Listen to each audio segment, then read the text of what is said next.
On parle tout de suite avec Sarah Briand, qui est l'une des biographes de Simone Veil. Bonjour. Bonjour. Vous êtes l'auteur du livre Éternel rebelle. Vous avez aussi signé un documentaire sur France 2 sur Simone Veil également. Vous parlez bien sûr dans ce livre de la déportation de Simone Veil. C'est quelque chose qui est structurant évidemment dans son parcours et en même temps, elle en a parlé extrêmement tard. Elle l'a avoué entre guillemets extrêmement tard.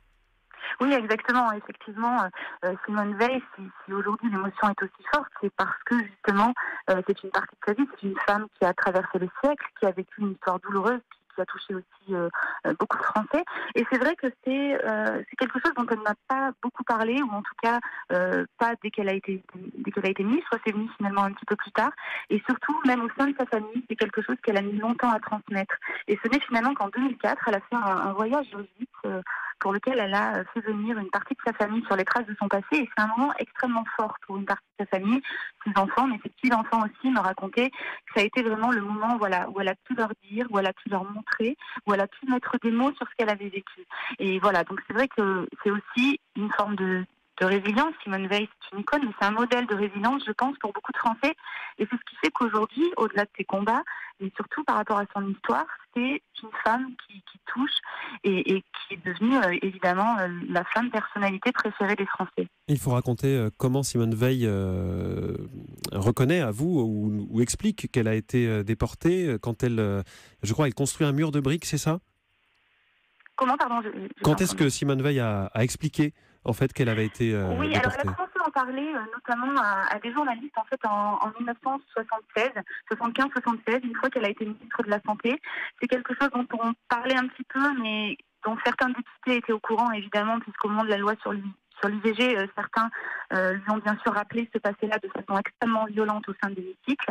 Et puis ensuite, on a vu des moments, notamment dans un documentaire qui a été tourné là en 75-76, où il y a un groupe de journalistes qui l'assistent dans sa maison de Normandie, où pour la première fois elle se livre. Elle est assise devant la cheminée de sa maison et elle raconte pour la première fois à la fois le lien qu'elle avait avec sa sœur qui est morte en déportation, qui est morte pardon au retour de la déportation, et surtout Hmm. avec sa mère qui est morte en déportation, et où pour la première fois elle parle aussi d'elle-même et elle dit cette phrase qui est extrêmement forte, qui dit que pour survivre à Auschwitz il fallait être plus forte que les autres, et justement elle dit qu'elle-même sans doute a été plus forte que les autres, et elle utilise des mots assez évidemment très forts, et elle a une vraie émotion qui passe à ce moment-là sur son visage, une émotion qu'elle s'est toujours efforcée de cacher, puisque Simone Veil c'est aussi cette femme très forte, cette femme extrêmement pudique, qui ne revenait pas beaucoup sur son passé, mais qui finalement voilà, le portait mal. Et c'est vrai qu'on l'interrogeait aussi assez peu là-dessus, Hmm. pour plusieurs raisons. Tout d'abord, en France, à l'époque, c'est vrai qu'au retour de la guerre,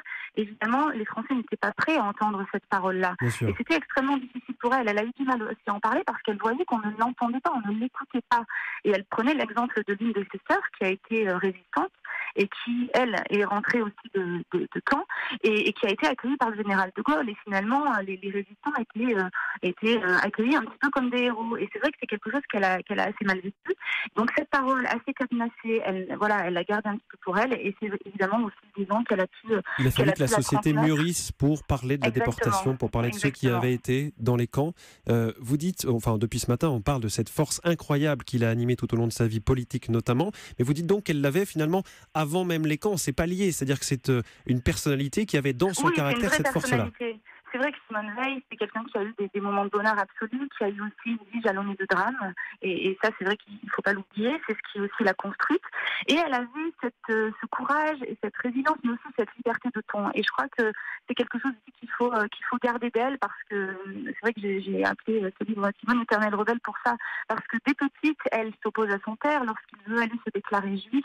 Elle s'y oppose, elle se met en travers de la porte, elle sent cette guerre qui arrive, et malgré son jeune âge, elle a conscience du danger qui arrive.